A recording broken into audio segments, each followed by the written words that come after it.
चलिए मेरे प्यारे बच्चों, आज हम देखेंगे अम्ल, क्षारक और लवण से इंपॉर्टेंट एमसीक्यू जो एग्जाम ओरिएंटेड है।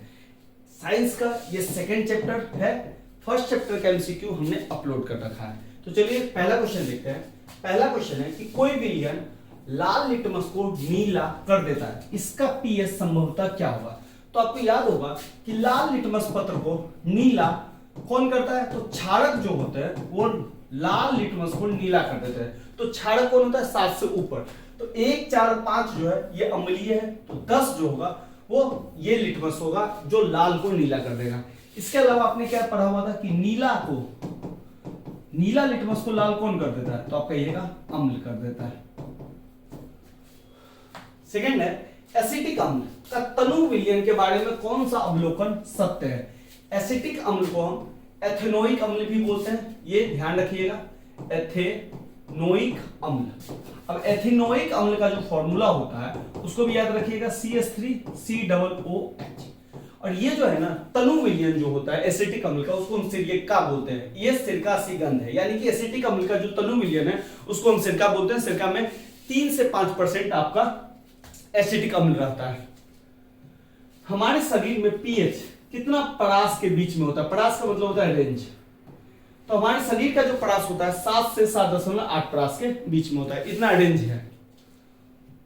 निम्नलिखित में कौन विजातीय यौगिक है। चूना पत्थर, खड़िया, संगमरमर, प्लास्टिक ऑफ पेरिस। तो प्लास्टिक ऑफ पेरिस जो है विजातीय यौगिक है, जिसको हम जिप्सम को गर्म करके निकालते हैं। अगर हम बात करें जिप्सम, तो जिप्सम का जो सूत्र होता है CaSO4 × 2H2O, यह है जिप्सम का सूत्र। इसी जिप्सम से आपका प्लास्टर ऑफ पेरिस, जिसको हम POP बोलते हैं, ये भी निकालते हैं। तो इसका होता है COSO4 × 1/2 H2O। तो ये बहुत ही इंपॉर्टेंट फॉर्मूला, इसको भी याद रखिएगा। अपच का उपचार करने के लिए निम्न में से किस औषधि का उपयोग किया जाता है। Antibiotic, analgesic, antacid, antiseptic. देखिए अपच कैसे हो जाता है, जब आपका पेट अधिक मात्रा में हाइड्रोक्लोरिक अम्ल उत्पन्न कर देता है तब जाके ये अपच होता है। तो अम्ल क्या है, HCl क्या है, एक अम्ल है। तो अम्ल अगर ज्यादा है तो अपच हो गया, तो हमको अम्ल के लिए क्या यूज करना पड़ेगा, क्षारक यूज करना पड़ेगा, तब जाके ये दोनों मिलकर लवण बना देगा, साल्ट बना देगा। तो हमें क्षारक एंटीसीड का भी प्रयोग करते हैं, जिसमें हम इनो पीते हैं, इनो मिल्क ऑफ मैग्नीशिया, ये सब इसका काम करता है। किसी भी उदासीन विलयन का पीएच मान कितना होता है, तो आप जानते हैं कि जो हमारा पीएच होता है 0 से 7 और 7 से 14 के बीच में होता है। 0 से 7 जो होता है वो अम्ल होता है, और 7 से 14 के बीच में जो होता है उसको हम क्षारकीय बोलते हैं। अब ध्यान रखिएगा जो 7 है उसको हम उदासीन बोलते हैं, उदासीन। तो ये होता है आपका उदासीन विलयन का जो पीएच मान होता है वो 7 होता है। नेक्स्ट, निम्नलिखित में से कौन लवण है। HCl, NaOH, K2SO4, NHOH। तो आप जानते हैं कि HCl पेट में निकलता है, वो अम्ल है। हाइड्रोक्साइड जहां भी दिख रहा है वो क्या है, आपका क्षारक है। तो बचा क्या, लवण। तो लवण कौन है, K2SO4। इसको पोटेशियम सल्फेट भी कहते हैं, ये भी ध्यान रखिएगा। नेक्स्ट है अम्ल का पीएच मान होता है, तो अभी हमने देखा 7 से कम होता है। 7 से अधिक जो होता है वो किसका होता है, तो क्षारकीय का, और 7 के बराबर उदासीन का। क्षारकीय विलयन का पीएच मान होता है, तो अभी हमने देखा 7 से अधिक। उदासीन विलयन का पीएच मान 7 के बराबर। निम्नलिखित क्षारकों में से कौन प्रबल है, NH4OH, NaOH, MgOH या COOH। तो इसको हम बोले तो इसको अमोनियम हाइड्रोक्साइड बोल सकते हैं, इसको सोडियम हाइड्रोक्साइड बोलेंगे, इसको मैग्नीशियम हाइड्रोक्साइड बोलेंगे, इसको कॉपर हाइड्रोक्साइड बोलेंगे। तो सबसे ज्यादा जो प्रबल है, स्ट्रॉन्ग है, वो आपका NaOH है, सोडियम हाइड्रोक्साइड प्रबल क्षारक है। प्रबल का मतलब हुआ स्ट्रॉन्ग। लिटमस विलयन जो बैंगनी रंग का रंजक होता है, यह किस पदार्थ का बना होता है, तो जो बैंगनी रंग का रंजक होता है जो लिटमस, वो लिचेन, लाइकेन का बना होता है। निम्नलिखित में से कौन सूचक की तरह इस्तेमाल नहीं किया जा सकता है। मैथिल ऑरेंज, फिनोल्फ्थलीन, हल्दी, मूली। तो मैथिल ऑरेंज, फिनोल्फ्थलीन, हल्दी जो है इसको हम इंडिकेटर्स की तरह यूज करते हैं, वो इंडिकेटर जो अम्लीय माध्यम और क्षारीय माध्यम बता देता है। मूली को इन तीनों में से हम प्रयोग नहीं करते हैं, इसका प्रयोग हम अम्लीय और क्षारीय के लिए बिल्कुल भी नहीं करते हैं। निम्नलिखित में से कौन गंधीय सूचक नहीं है। वेनिला, प्याज, शकरकंद, लौंग का तेल। तो ये जो है 3, ये गंधीय सूचक है, गंध बदल देता है, जिससे आपको पता चल जाता है कि अम्लीय है या क्षारीय। शकरकंद इस सूची में नहीं है। दांतों को साफ करने के लिए दंत स्पंजन प्राय होता है क्षारकीय, अम्लीय, लवणयुक्त, इनमें से कोई नहीं। सिंपल सा बात है कि हम जो अधिकांश पानी पीते हैं वो अधिकांश अम्लीय होता है, या कोई भी भोजन खाते हैं हम वो अधिकांश अम्लीय होता है। खट्टा चीज हमें ज्यादा भी पसंद है तो मुंह जो हो जाता है पीएच हो जाता है, इसलिए आप सुबह सुबह उठते हो तो आपको थोड़ा खट्टापन का भी एहसास होता होगा, मुंह में खट्टापन लगता रहता है। तो दांत क्या होता है, अम्लीय जब होता है तो दांत खराब होने लगता है, तो हम दंतमंजन में अधिकांश क्षारकीय दंतमंजन यूज करते हैं, तो ये क्षारीय। नेक्स्ट, शुद्ध जल का पीएच, तो ये हम जानते हैं 7। जब CO2 गैस को पानी में घोला जाता है तो विलयन का पीएच मान होता है 7 से कम, 7 से अधिक, 7 के बराबर, इनमें से कोई नहीं।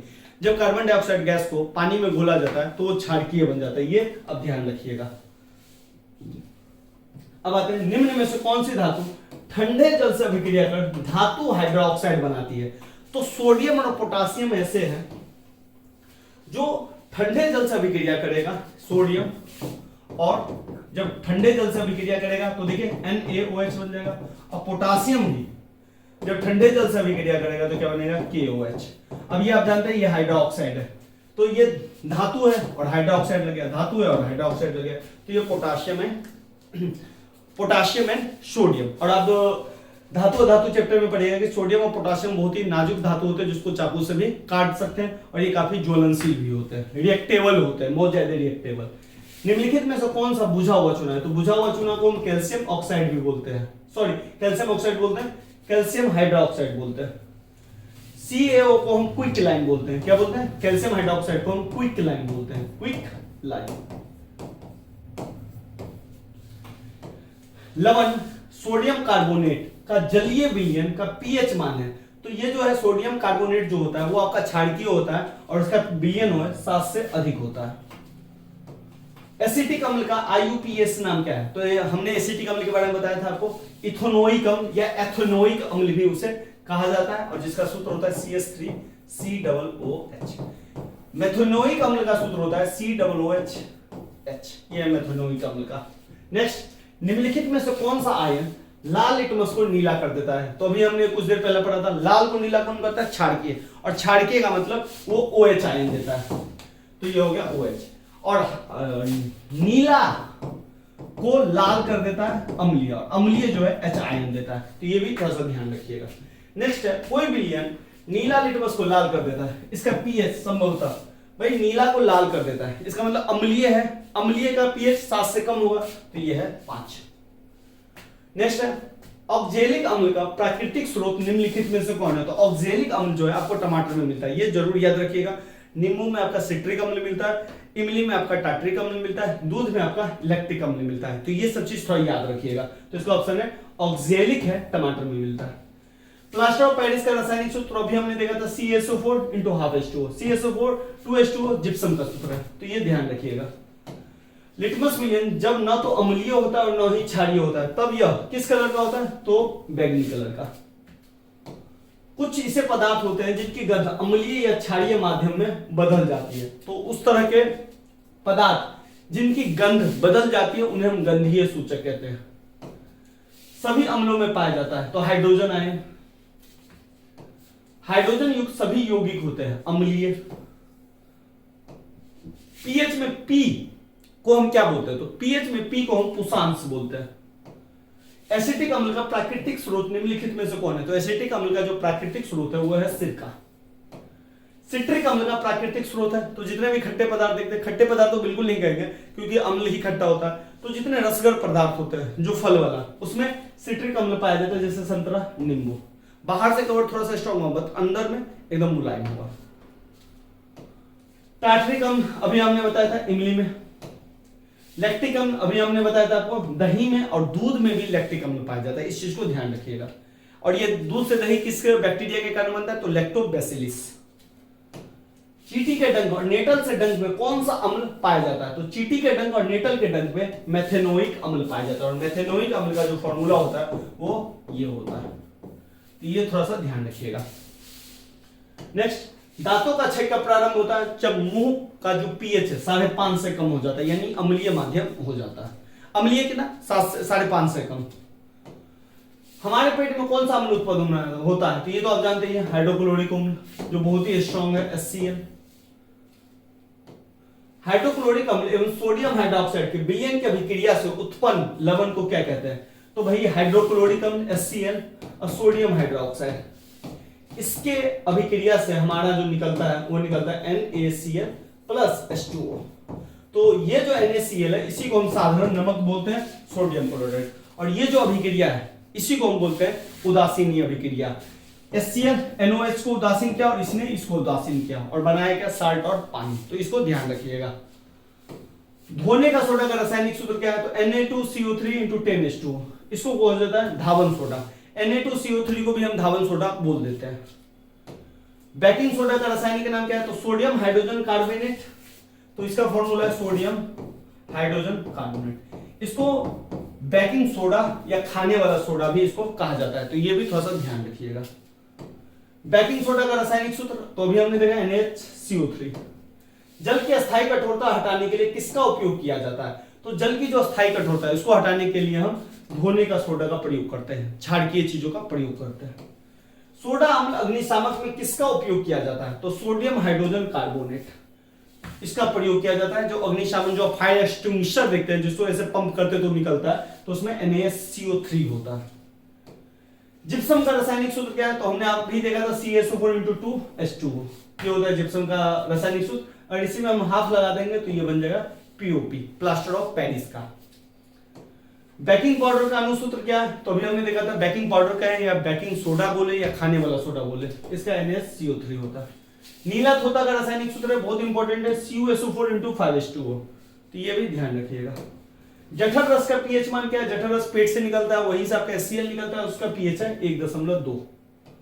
वर्षा जल का पीएच क्या होता है? तो 5.5 से कम होता है या 5.6 से कम होता है। जब 3 से कम होता है वर्षा जल तो उसको हम अम्लीय वर्षा कहते हैं, तो ये भी ध्यान रखिएगा। रक्त का पीएच मान क्या होता है? तो रक्त का जो पीएच मान होता है वो क्षारकीय होता है, और क्षारक जो है 7 से अधिक होगा, तो 7.4। जब कोई धातु अम्ल से अभिक्रिया करती है तो कौन सी गैस निकलती है? तो ध्यान रखिएगा कि जब कोई धातु अम्ल के साथ अभिक्रिया करती है तो हाइड्रोजन गैस निकलती है। कौन सी गैस चूने के पानी में प्रवाहित करने पर उसका रंग दुधिया हो जाता है? तो CO2 को जब चूने के पानी में प्रवाहित करते हैं तो उसका रंग क्या हो जाता है? दुधिया। धातु के ऑक्साइड होते हैं, तो धातु के ऑक्साइड हमेशा क्षारीय होंगे। अधातु के ऑक्साइड होते हैं अम्लीय। तो आज के लिए इतना ही रखते हैं। अगर सेशन अच्छा लगा तो लाइक कीजिए, कमेंट करके हमें बताइए कि कौन सा सेशन आपको चाहिए, और अपने दोस्तों को जरूर शेयर करें। आज के लिए इतना रखते हैं, धन्यवाद।